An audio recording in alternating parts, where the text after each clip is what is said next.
He's part of the heart and soul that is the Philadelphia Union, 37-year-old Alejandro Bedoya, a soccer fan as well as a player. Bedoya will never forget the summer he met the great Cristiano Ronaldo poolside during a family vacation. But we were sitting poolside, then he comes out and, he gets in the shower and he just, kind of shows off the great body that he has compared to my man bod. My wife was just, I'm sure, checking it out too. Bedoya has spoken at length with another huge soccer fan, the 76ers' Joel Embiid. Hear about that and more with the Union's Alejandro Bedoya next on Fresh 24.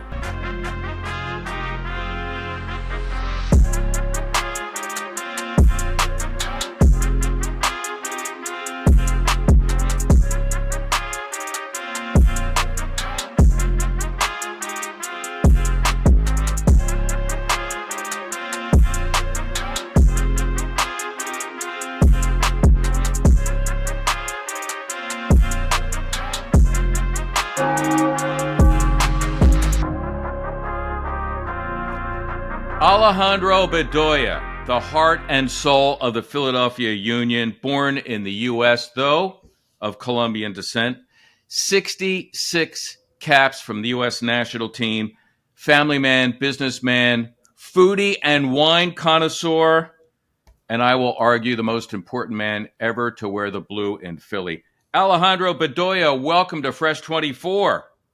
Thank you, Mark. Wow, that was quite the introduction. I appreciate it. No, you deserve it. It's all from the resume here. I do not lie. Listen, I'm actually pleased to be doing this podcast, not only because you're you, but I'm thinking last year, after the loss against Cincinnati in the playoffs, conventional wisdom was you weren't going to be around. Did something happen to change that?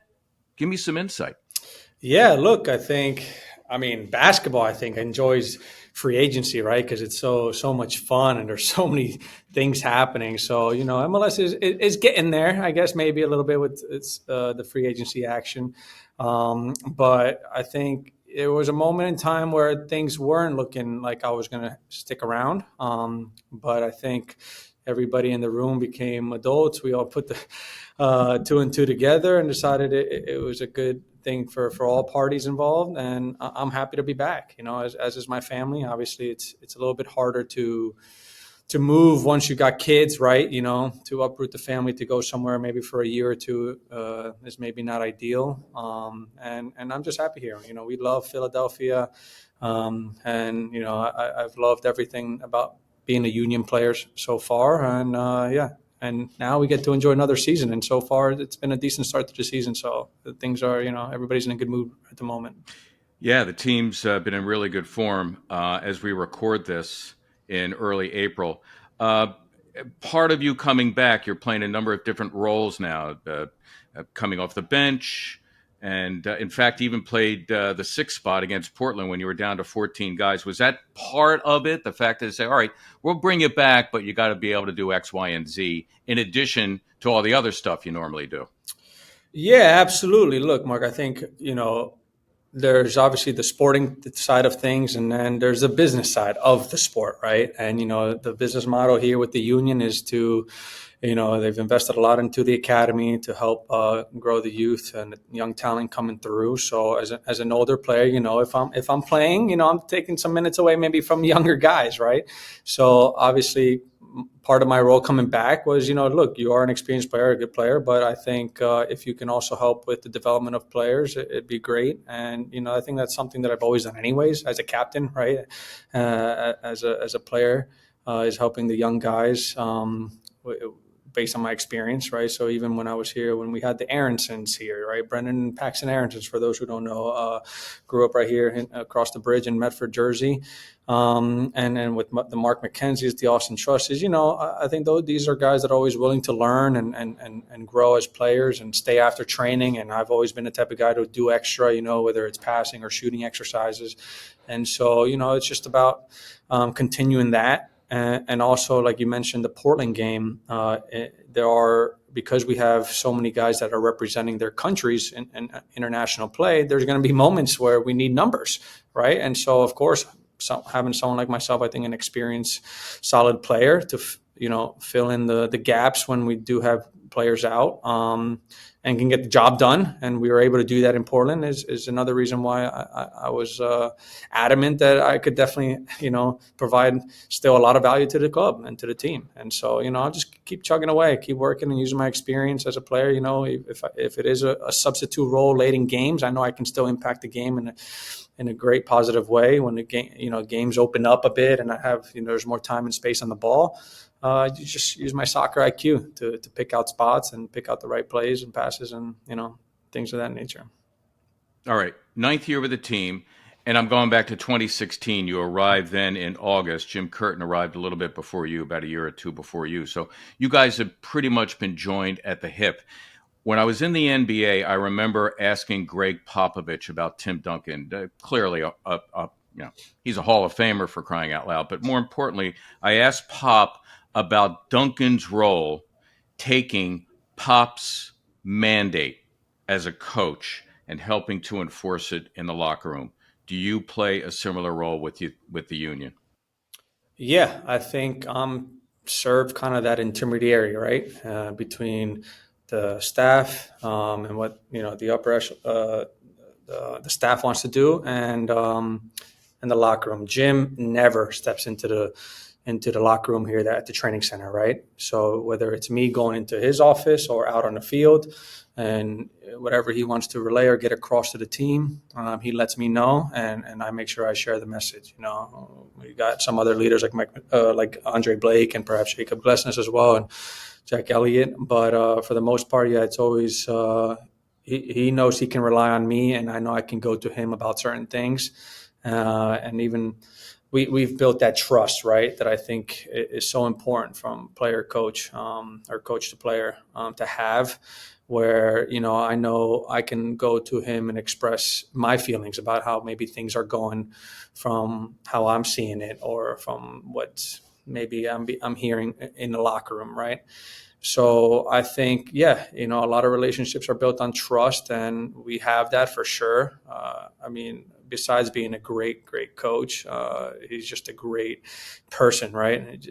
And I think what people don't often see, right, the day to day is the man managing of players, right? You got to manage the egos, the personalities, and he does that to some extent. But I think I take over, of course, in the locker room of making sure that everybody understands their roles, is held accountable to a certain extent, and I keep it loose. I'm the kind of guy that keeps it loose. Between the white lines, it's all business, and outside, you gotta be able to enjoy it.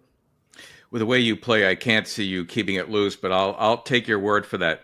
Ali, some fans, they resent players using their notoriety as a platform. You certainly don't shy away from that. 2019 in particular, the game at D.C., you score a goal, you grab the field mic to implore Congress to pass legislation against gun violence. Was that premeditated, or did it just suddenly hit you? No, it was not premeditated. I always go back to this point where I don't score often, so I don't have time. I don't have time to prepare like goal celebrations like maybe attackers do and more offensive players. So it was just I don't know. I sometimes allude to it as a premonition or something, because that weekend, right? That was the same weekend that the shooting in Dayton, in El Paso, Texas, first happened, and then the one in Dayton, back-to-back nights. And we're sitting in our hotel room in DC, and whatever channel you put on, it's discussing the mass shootings. Wherever you go on social media, discussing that. So it was just top of mind. And I ended up scoring very early on in that game in DC, literally just probably a mile or two away from the Capitol, right? And I went over to the corner to celebrate with my teammates' family, who I saw in attendance there when I went over towards that corner. I spotted them, gave them a big hug, and for whatever reason, out of the corner of my eye, I saw the mic on the field, and not knowing it was a hot mic, right? Just that it was there, and yelled out what I did, hey, Congress, do something. And we're living in an age, I feel, of athlete empowerment. And I think a lot of that is due to NBA players' actions, actually. The way NBA players have really, used their platform to be vocal about a lot of things. And ever since doing that, I've been able to join every town and other initiatives, which I think, well, not that I think, I know guys like Steve Kerr or other folks around the league as well that are very, very vocal about using their platform to, combat gun violence and just, try to be supportive of families that have suffered from gun violence and standing up for what's right, a better society. You mentioned the NBA, the Sixers. We're going to talk about the Sixers. You met Joel Embiid. We're going to talk about that. I hate to go here, but I have friends, I have colleagues. They don't appreciate soccer. You're a professional player. You've been involved with soccer your whole life. I love the game, certainly. Explain the beauty of soccer from your perspective. The beauty of soccer. I can go on and on about this, but well, it's the global game for a reason, right? It's the most popular game worldwide. I think it's just when you really get to the nuances of the game, right? The ebbs and flows and trying to understand defensively all the different strategies. Similar to NBA, you have so many different strategies in terms of if you go man or if you play zone, things of that nature. But you really see I'm not one of those guys that plays, I would say, the beautiful game in a way where, guys on FIFA or maybe from the NBA players are used to playing, trying to do step overs and all these moves. But when you really understand the intricacies of trying to, us Americans, we're so used to using our hands in all our sports, right? To throw a baseball, to pass the basketball with two hands, to shoot. But you really understand the difficulty of, trying to pretend hit a diagonal ball with your laces is almost the equivalent of seeing like Tom Brady just chuck a ball to the corner of the end zone on a 60-yard pass. I mean, it's much harder and more beautifully done, when you see the soccer ball motion, I feel like. And then you just see the passion of the game that soccer has in all parts of the world, the way the game is played and the amount of people that play, where you bring so many cultures together. I mean, there's reasons why they call it the beautiful game. I think the ability to unite people from all over the world. I mean, here at the Union alone in Philly, we have 16 different nationalities represented. I mean, there's not often other sports has that ability, right? To bring so many people from so many backgrounds and together. But I think, Americans are also used to high-scoring games. I get that. Basketball is a lot of back and forth, but same with soccer. I mean, I average 9 miles a game running, back and forth, a lot of back and forth. And so, when you see off the ball action, what's happening, off the ball and the spacing and the types of runs that are being made, I think there's so much beauty in the emotion, of soccer players and the way you can do things with the ball at your feet, with your feet instead of your arms. But hey, look, if we had a lot of games this weekend, 3-3, 4-3 games. If you made them count for touchdowns, you're looking at 28, 21 games, which is not a bad football game in the NFL. You know what I mean? So, Yeah, but I'm just the kind of guy who I appreciate the fact that it is difficult to score. To me, and we said this before we started rolling and recording, that as soon as the ball's kicked off, there's tension because one goal and boom, the entire game's change. The tactics can change, that sort of thing. So I'm just trying to get my friends to appreciate the fact that there's beauty leading up to it. There's beauty in defending. There's beauty in all the teamwork it takes to just advance the ball up the field. And in your words, not using your hands, because we're used to seeing that.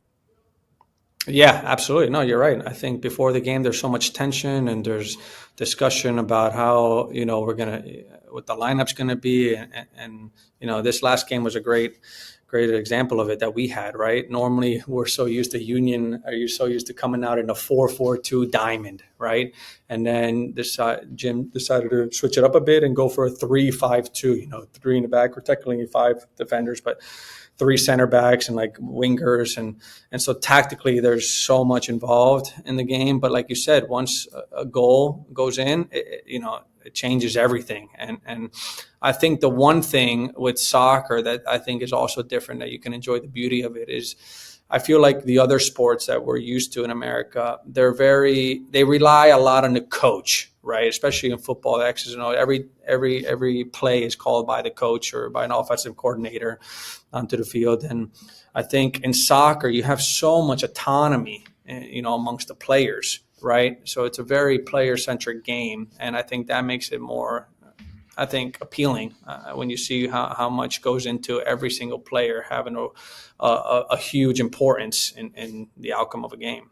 Yeah, I mean, there's a framework, there's a style of play, but within that, there is a lot of freelancing, I'm sure. Um, Absolutely. I, I, I want to get into Major League Soccer in particular because here's a league that was formed when you were in elementary school, and certainly it has come a long way. It has established itself in sports in the United States on that stage. Maybe not up to the level of the other four sports, but still, it's got a part of the landscape now. How did it get there, in your view? What did it do right? And what does it have to do right in the next 20, 30 years to grow even more?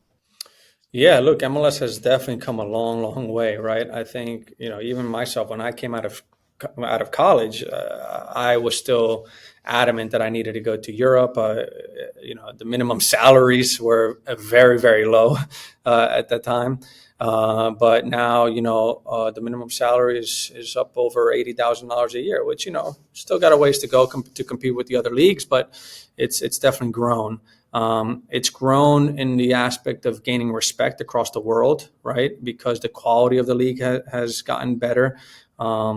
Before, there wasn't a big push to sign younger European players or a lot of the young talent from South America. South America now has become a hotbed for a lot of MLS teams.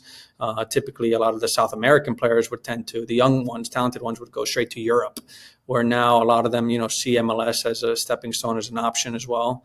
I think since, the World Cup in '94 to where it is now, the league needed to have the CBA, or had to have certain metrics in place to protect the league from folding, like it happened with the NASL. But we've seen over time it's gotten less restrictive. Finally got free agency in place after the last CBA. The DP, rule with the David Beckham coming into the league changed a lot, changed the dynamic. A lot of people say it saved the league, right? Mm-hmm. Having David Beckham come in, and now we're seeing the second phase of probably maybe the next step that MLS has to take with the introduction of Messi. And actually, while we're doing this podcast, I believe owners are actually having a meeting out in LA to see what other changes could be made to the league, which I think needs to be made, to capitalize on the momentum of having the World Cup in 26 here in the States. We've never had as many eyes as we do in this league now. Obviously Messi has helped, but with the new Apple deal, the amount of investment ownership groups have made in the new expansion teams. And I think what's helped the league a lot also is, I think, just being in America. America is very, how do I say? We love our sports. We love our sports. We love our sports, but it's very attractive to a lot of players, a lot of people all over the world. I mean, I can tell you from firsthand experience, while I played in Europe 9 years, and being in those European locker rooms, like, where do people spend their times in the off season? Okay, they'd go to LA, they'd go to Miami, they'd go to New York. They loved being in America, They loved, the movies, the Hollywood, the beaches in Miami, the nightlife in New York City, whatever it may be, And a lot of them, actually, we connected through basketball too. A lot of them were NBA fans, so they'd love to come here and sit courtside, at NBA games. So MLS becomes even more successful to attract more quality players, just by being in America. I think that, that gets overlooked at times. We have great infrastructure. We have great training facilities. I think obviously football, soccer is the main sport in so many countries in Europe and South America. But, with those traditions come a lot of, yes, history, but with history comes a lot of old, maybe infrastructure in terms of training facilities and stadiums, which is awesome to be a part of. But a lot of the stuff in MLS is brand new and state of the art, and that's very attractive to a lot of players. So yes, MLS has definitely come a long way, and it's going to continue to grow. Obviously franchise valuations continue to grow across sports. Sports ownership is seen as a great asset class, but I think MLS, as long as it continues to, get rid of the training wheels, maybe do so more a little bit quicker now to capitalize on this momentum, you're going to be able to attract top quality talent and players that are going to play here. That's going to make the league even better. It's going to get more eyes on the league. And eventually, MLS wants to compete on the global stage in terms of being one of the best leagues in the world. And so if it's going to become a league of choice for players, I think it's going to need to allow, more spending for those owners that want to spend more. Yeah, you're clearly somebody who's comfortable talking about business, and I know you got a business head and you have plans for that. We're going to talk about that and your role bringing the World Cup to Philly in 2026. But now it's halftime, and I'm going to give you a choice between two different things, and you have to give me your choice, and you have to do it really quick. Are you ready to do that? Let's do it. All right. I just want to say first that our halftime segment is being brought to you by Garage Beer. This is our 6-pack of questions brought to you by Garage Beer. Beer-flavored beer, Allie. Find some near you at drinkgaragebeer.com. Here we go. Are you ready? Let's go for it. Just blurt it out. Cheesesteak or soft pretzel? Cheesesteak. Center City or South Jersey? Center City. Gritty or Philly Fanatic? Gritty. Meek Mill or Hall & Oates? Meek Mill. Dr. J or Allen Iverson Throwback? Allen Iverson Throwback. Liberty Bell or Rocky Steps? Rocky Steps. And just for grins, Messi or Ronaldo? Messi all day. All right. Even though you did meet Ronaldo, hopefully we'll have a chance to talk about that. By the way, speaking of Messi, I may be the only person alive who saw both Messi and Pele score in Philly. I watched Pele with Cosmos take on the Adams at Franklin Field on Penn's campus a million years ago. And then, of course, the Messi goal last year in Leagues Cup, which was not one of his greatest all-time goals, but I got a chance to see it. It was special. That's pretty cool. Although it was against the Union. Awesome. Yeah. Anyway, the 6-pack of questions brought to you by Garage Beer. Beer-flavored beer. Find some near you at drinkgaragebeer.com. And now I will give you a handful of artists from my music library. You tell me if you have them. Are you ready? Okay, let's go. U2. Yes. Led Zeppelin. No. Mount Joy. Yes. Al Green. Yes. Busta Rhymes. Busta Rhymes, yep. Meek Mill. Yes. We can hang a little bit. All right. All Who's right. your go-to before games? Who's in your who's my go-to? earphones? Yeah, I got all over the place. I got some hip hop and I got some reggaeton. A lot of reggaeton. And yeah. But U2, I like U2. You got to see that the DVD special, U2 at San Siro in Milan, in Italy. Nice. Classic. I would have liked to have been in Milan to see them do that and record that. That special is unbelievable, though, yeah. Born in Englewood, New Jersey, but you moved to Florida at what age? About 9 years old, 8, 9. Okay, so Weston, Florida, it's about 40 miles west of Fort Lauderdale. It's actually closer to the Everglades than it is to the beach. What's Weston, Florida about? Weston, Florida, yeah. I don't even think it is that far. 40 miles, that seems like a long.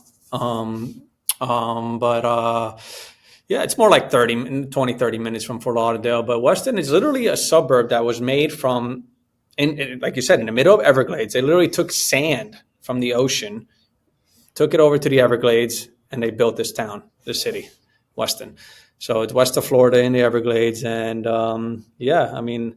it's got a couple nicknames, one of them being like Westonzuela, because a lot of Venezuelans and South Americans there. I think that's how they promoted the city initially, to get people to move out there, it's one of those gated community type cities where, you know, a lot of different little neighborhoods, communities are gated. You know, typical nice upper, I guess, middle income earning families, suburb in America. But I Mm-hmm. enjoyed it. I had a great time. I went to a great high school, which I think, I don't know if people recognize the high school by name, but St. Thomas Aquinas High School. It's more known for, as a football like powerhouse, right? So I think Sure. at one point, I think was it last year or 2 seasons ago, we had like about 12 active NFL players come from St. Wow. Thomas Aquinas High School. Yeah, so good Any time. other MLS players from Any other MLS your players? neighborhood? Not that I know of. No. Okay.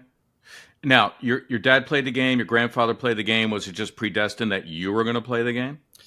I think so. I guess so. I think my father was my number one kind of fan and was living vicariously through me. But my grandfather lived with us in our home in Weston, right? He lived in the guest house. So soccer was always on, whether it was on TV. You know, I'm not afraid to say now we had that good old black box back in the day, right? Where we were able to watch games from Italy and Argentina and Colombia, obviously, and everywhere. And my grandfather would be listening on the radio, all Mm. games from, you know, Argentina and Italy. Those were the two leagues that they really enjoyed watching. And yeah, and then my father would always be the one whenever he was home and not traveling. We'd go out to the track, work on, you know, stamina, endurance, and like at like 6 in the morning to avoid the Florida heat. So yeah, I was bound to be a soccer player. And you mentioned that you did not enter the MLS Super Draft, but you played professionally in Sweden. You met your wife there, a native of Norway. How did that all happen? Yeah, so obviously because podcast reasons, I'll give the short version. But I met her in Sweden. Yeah, so you know, as athletes, you go to Sweden, you expect every girl has blonde hair, blue eye, right? But she was actually a physiotherapist as well. So she had her own private practice, and she was helping with the team. And you know, I think long story short, put two and two together, and that's, you know, I was getting some treatment, and we connected, and the rest is history. Tell me about the chance meeting that you and your wife had with Cristiano Ronaldo. I think you ended up writing a first person piece for Sports Illustrated about it. Tell me Hmm. a little bit about how that happened. Yeah, that was in the off season. We had just got done with the World Cup actually, and it was time to, you know, relax a bit and spend some quality time together as a family. And so I think was that the summer after? Yeah, it was. That was the summer after. I forget exactly when, but we were in Miami. We stayed, and we decided to have a staycation actually, because I was visiting my family in Weston, and we had a staycation out of Miami Beach, and we stayed at the Edition Hotel there on South Beach. Um, and one morning we went to go work out, you know, trying to stay fit in the off season, and we were just in the gym, and all of a sudden I didn't see him, but my wife and my sister, actually, who was there Hmm. with us, saw him walk by, and they're like, "Oh my God, that was Cristiano!" I was like, "No way, no chance, he's here." And right enough, they went outside, and you know, the Edition has a couple pools at the hotel, and of course, he has his own pool on one side. Him and just his family closed off for his side, but and we had another side, and it just so happened we I got my agent to reach out to actually his agent just to give him a heads up, and the next day he actually approached me at the pool. He had his own cabana, but this time he was on the on with the guest side, and he invited us into his cabana. And he's like, "Yeah, I remember you. We played each other in the World Cup, and my agent told me you were here, so come and kick it." And he got his friend, this guy Ricky, and came and got us. And then we just kicked it in his cabana for a little bit, just chatted, you know, all things Real Madrid, soccer in general, the World Cup, and just all types of things. So he was super down to earth, something that I actually was a little bit surprised at, you know, that he was that open. And just chill and relax.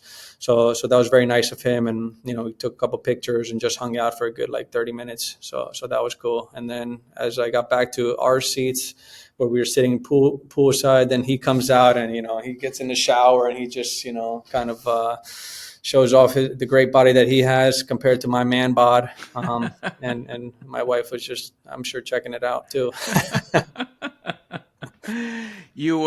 Ali, you mentioned Real Madrid. We all know Joel Embiid is a huge Real Madrid fan, and in fact, I saw you at a Sixers game some years back. I think you met Joel at a practice. What was the vibe with Joel like?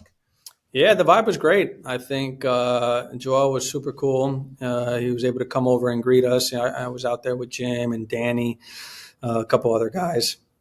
And, he was one of the, I would say, obviously the nicer guys because he came over and said hello and then stuck around. And we just hit it off. We talked about, all things soccer. He's a big soccer fan, obviously. Big Real Madrid fan. We talked about that. I think they were having a Champions League game or something because we started talking about he started talking about tactics and players and all the things. So he's really into it. It's great to see. And just really laid back kind of guy. I think you know him probably a lot better than I do, obviously, but he's really chill. And talked a little bit. He was able to talk about MLS as well and other leagues and teams, which was really cool. But I think it's a really nice dynamic too with NBA players in general. A lot of them seem to be soccer fans. I know when Josh Richardson came over for the Sixers, I knew him from a little bit from his time at the Heat before. He's a big Arsenal fan, as I am. I'm a big Arsenal fan as well. Oh, hey, we got to end the podcast, man. I'm a Tottenham supporter, so Tottenham, we're yeah, done. I'm sorry, we're man. done. We're done. I'm sorry. We're hopefully we'll win the league this year. We won't. I got nothing. I got nothing to say with the table looking the way it does. So you just keep going. Right. Well, hopefully we don't mess up like we did last season, right? We got up a little bit.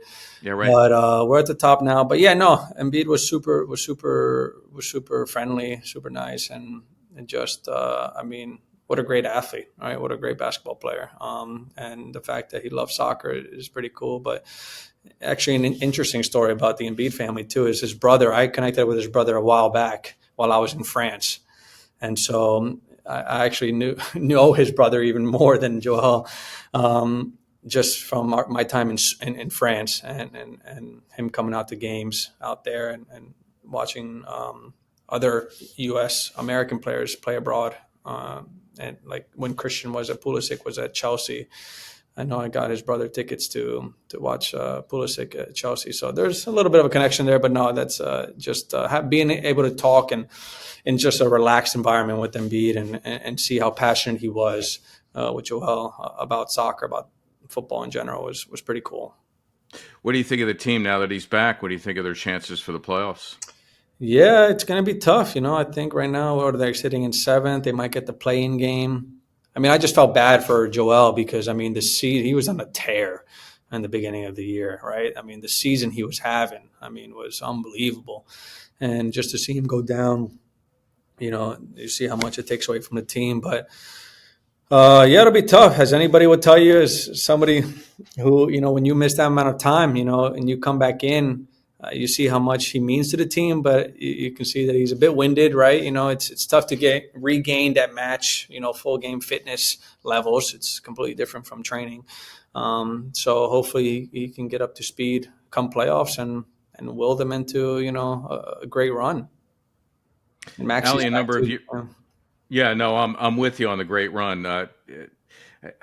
I wish nothing but the best. Listen, I'm a Sixers fan. That's my first love, and I think in the minds of a lot of Sixers fans right now, it's just, avoid Boston at least into the conference finals if you can, get out of the second round.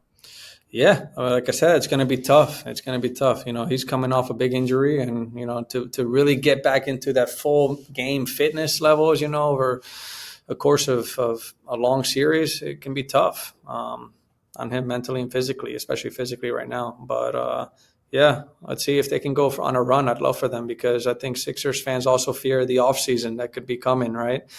With a lot of the contract situation, and then, who knows what's going to happen with the free agency market as well.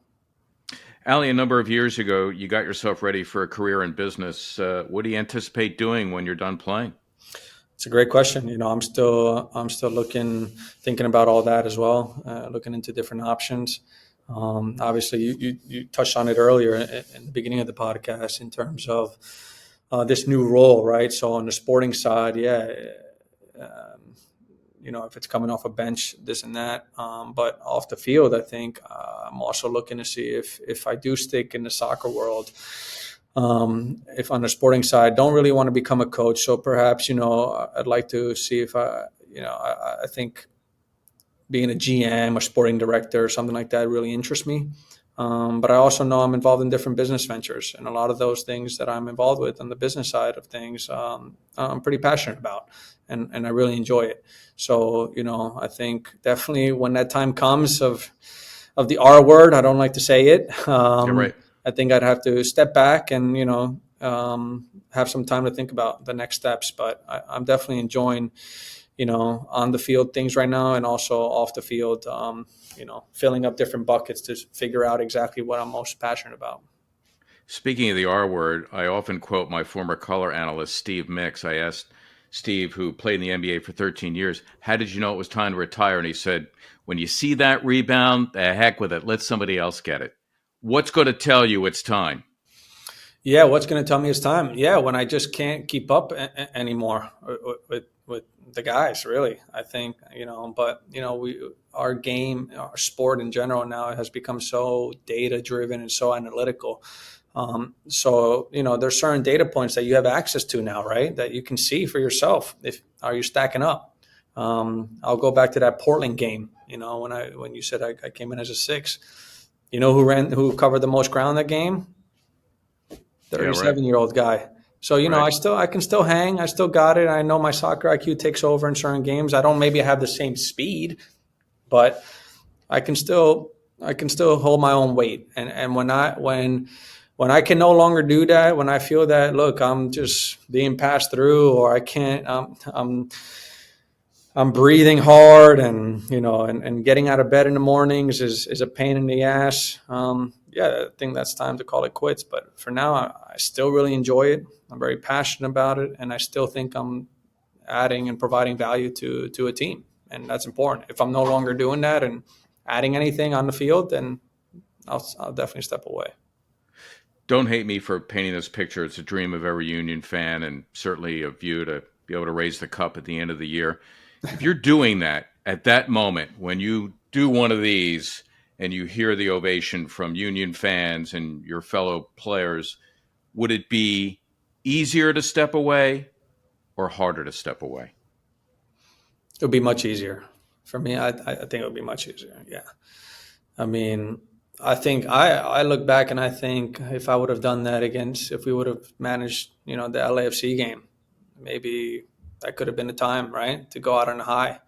But I think at this point in time, yeah, if we happen to do it this season, for sure, that would make my decision a lot easier.